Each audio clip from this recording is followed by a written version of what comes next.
Hi, I'm Dr. Julie Nelson, and I am a doctor of traditional Chinese medicine here at Chi Integrated Health in Vancouver, BC.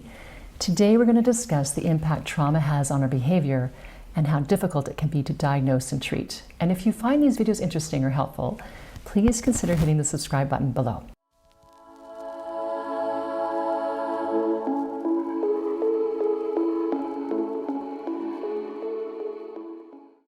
So in my YouTube videos, we've talked a lot about trauma and the ongoing health issues and how a lot of our health problems are the direct result of traumatic childhood experiences, abuse, neglect, alcoholism.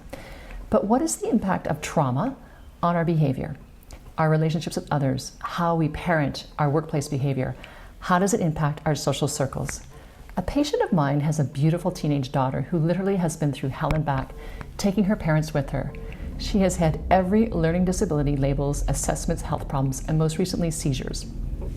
What never came out in all her years of assessments was she was sexually abused in a school setting when she was 5 years old. She never told anybody. Kids like my patients will often be given the following labels: bipolar disorder, intermittent explosive disorder, reactive attachment disorder, attention deficit disorder, hyperactive subtype, oppositional defiance disorder. But what didn't seem to matter is the disorders that she had never revealed the underlying cause was the sexual abuse. These were just short-lived behaviors she was exhibiting since the abuse. Unfortunately, the abuse was short-lived, but the damage that occurred to her can last a lifetime. Kids like these will tend to be given many diagnoses over the course of their childhood and into adulthood. And it's important to note here that childhood trauma is radically different from traumatic stress in fully formed adults, like when they have incidences like car accidents or witnessing violent crimes. It was only recently when my patient's daughter started having memory flashbacks or memory glimpses that she was able to piece together her story, describing in vivid detail. The abuse happened when she was 5 years old, yet it set the entire family up for years of searching for answers and diagnosis for her behavior.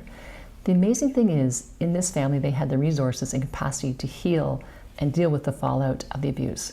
But the reality is society pays the price for traumatized, dysregulated children who later become adults suffering from depression, anxiety, and addiction. And school-age children, if they have experienced consistent abuse, will be in a state of constant dysregulation. They will find it harder to sit still and follow directions and concentrate, which will lead to learning disabilities. They will have difficulty getting along with themselves and with others. Their moods and feelings will rapidly shift from one extreme to another, from temper tantrums and panic to detachment, flatness, and disassociation. In short, when they get upset, which is a lot, they cannot calm themselves down nor be able to describe what they're feeling. As teenagers, they're often drawn to more high-risk behaviors such as high-risk behaviors, and then as adults, they often show increased aggression, impulsive behaviors, weakened cognition, and the inability to distinguish between real and imagined threats. Their trauma lives on. Adults who've been abused as children will often have trouble concentrating, complaining of always being on edge, and are filled with self-loathing. They will have difficulty negotiating intimate relationships, often veering from indiscriminate, high-risk, and unsatisfying sexual involvement to total sexual shutdown. They also have large gaps in memory and often engage in self-destructive behaviors and also have medical problems. So, imagine walking around and perceiving that everything and everyone has the potential to be a threat.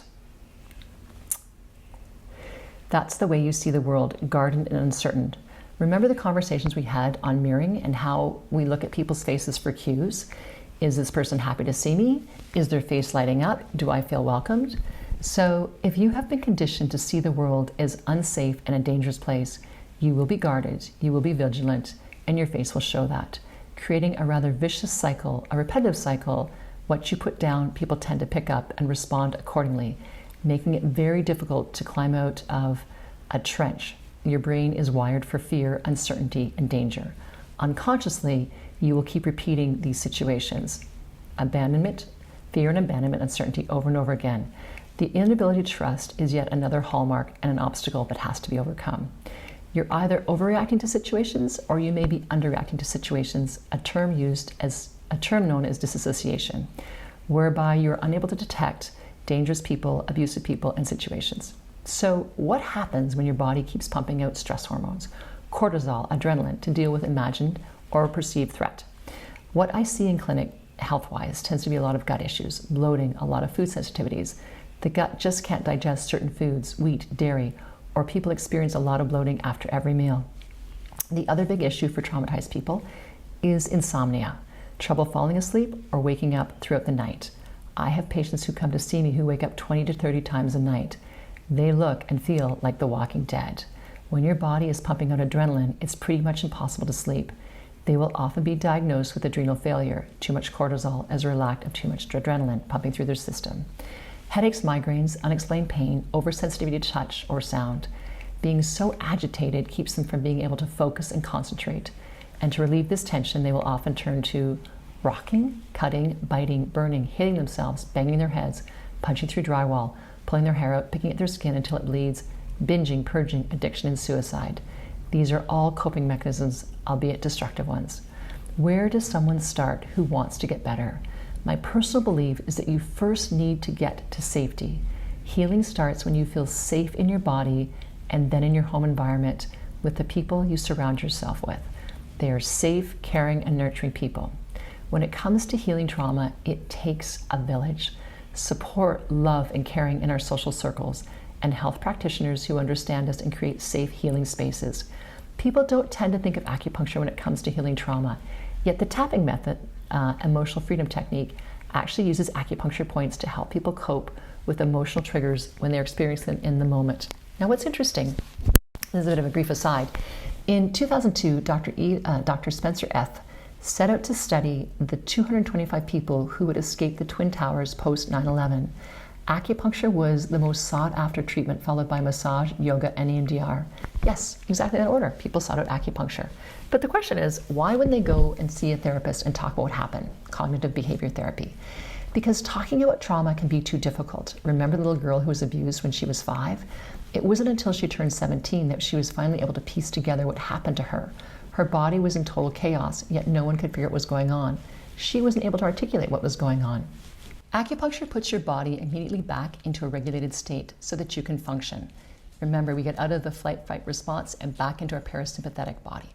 The next step we have to do for trauma is reprogram the mind. We know the brain's chemistry changes when there's prolonged trauma, so it needs to be reprogrammed. Therapies like EMDR, tapping, and somatic therapies, the kind where you breathe deeply and describe what you're feeling and where you're feeling in your body, really help to do this. So being present with your emotions is critical to healing them. Remapping the brain is critical to the healing process. The thoughts and patterns of old emotions have to be broken and replaced with a new narrative. I'm Dr. Julie Nelson. Thanks very much for watching.